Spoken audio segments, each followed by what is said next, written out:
عبداللہ ابن عباس رضی اللہ عنہما سے روایت ہے، وہ بیان کرتے ہیں رسول اللہ صلی اللہ علیہ وسلم نے دودھ پیا، پھر کلی کی اور فرمایا بلا شبہ اس میں یعنی دودھ میں چکناہٹ ہے۔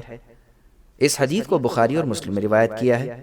بریدہ رضی اللہ عنہ سے روایت ہے، وہ بیان کرتے ہیں کہ نبی صلی اللہ علیہ وسلم نے فتح مکہ کے دن 5 نمازیں ایک وضو کے ساتھ ادا کی اور اپنے موزوں پر مسح کیا۔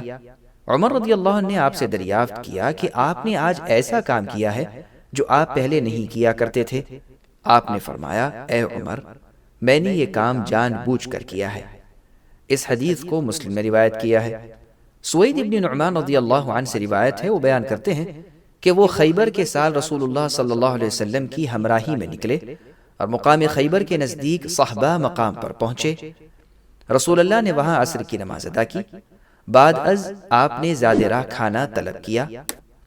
آپ کے پاس صرف ستو لائے گئے۔ آپ نے حکم دیا کہ اس کو پانی میں حل کیا جائے یعنی ملا لیا جائے۔ چنانچہ رسول اللہ صلی اللہ علیہ وسلم نے تناول کیا اور ہم نے بھی تناول کیا۔ بعد از آپ مغرب کی نماز ادا کرنے کے لیے کھڑے ہوئے۔ آپ نے منہ میں پانی ڈالا اور منہ صاف کیا۔ ہم نے بھی منہ میں پانی ڈالا اور منہ صاف کیا۔ بعد از آپ نے نماز ادا کی اور وضو نہیں کیا۔ اس حدیث کو بخاری نے روایت کیا ہے۔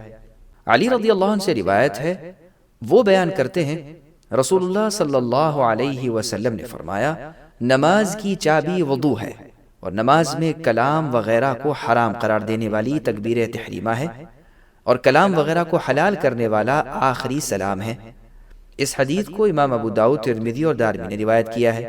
نیز ابن ماجہ نے اس حدیث کو علی رضی اللہ عنہ اور ابو سعید خدری رضی اللہ عنہ دونوں سے روایت کیا ہے۔ جابر بن سمرہ رضی اللہ عنہ سے روایت ہے، وہ بیان کرتے ہیں کہ ایک شخص نے رسول اللہ صلی اللہ علیہ وسلم سے دریافت کیا کہ کیا بکری کا گوشت کھانے کے بعد ہمیں وضو کرنا چاہیے؟ آپ نے فرمایا اگر تم چاہو تو وضو کرو اور چاہو تو وضو نہ کرو۔ انہوں نے دریافت کیا کیا ہم اونٹ کا گوشت کھانے کے بعد وضو کریں؟ آپ نے فرمایا ہاں، اونٹ کا گوشت کھانے کے بعد وضو کرو۔ انہوں نے دریافت کیا کیا میں بکریوں کے بیٹھنے کی جگہ میں نماز ادا کر سکتا ہوں؟ آپ نے فرمایا ہاں۔ انہوں نے دریافت کیا کیا میں اونٹوں کے بیٹھنے کی جگہ میں نماز ادا کر سکتا ہوں؟ آپ نے نفی میں جواب دیا کہ نہیں۔ اس حدیث کو مسلم نے روایت کیا ہے۔ وضاحت: اس حدیث میں جس وضو کا ذکر ہے اس سے شرعی وضو مراد ہے۔ جہاں تک اونٹ کے گوشت کو کھانے سے وضو ٹوٹنے کا مسئلہ ہے تو اس حدیث میں صراحتاً ذکر ہے کہ اونٹ کا گوشت کھانے سے وضو ٹوٹ جاتا ہے، جبکہ بکری کا گوشت کھانے سے وضو نہیں ٹوٹتا اور اونٹ کا گوشت کھانے کے بعد دوبارہ وضو کرنا چاہیے۔ اس میں کیا حکمت ہے، اس سے ہمیں کچھ آگاہی نہیں ہے۔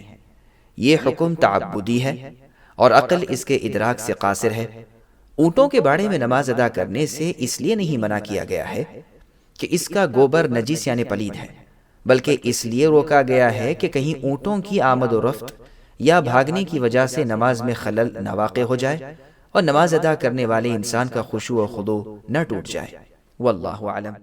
سبسکرائب کیجئے ہمارے چینل اور دبائیے بیل کا آئیکن تاکہ آپ کو ریگولر نوٹیفیکیشن اپڈیٹس مل سکے۔ واتقین اللہ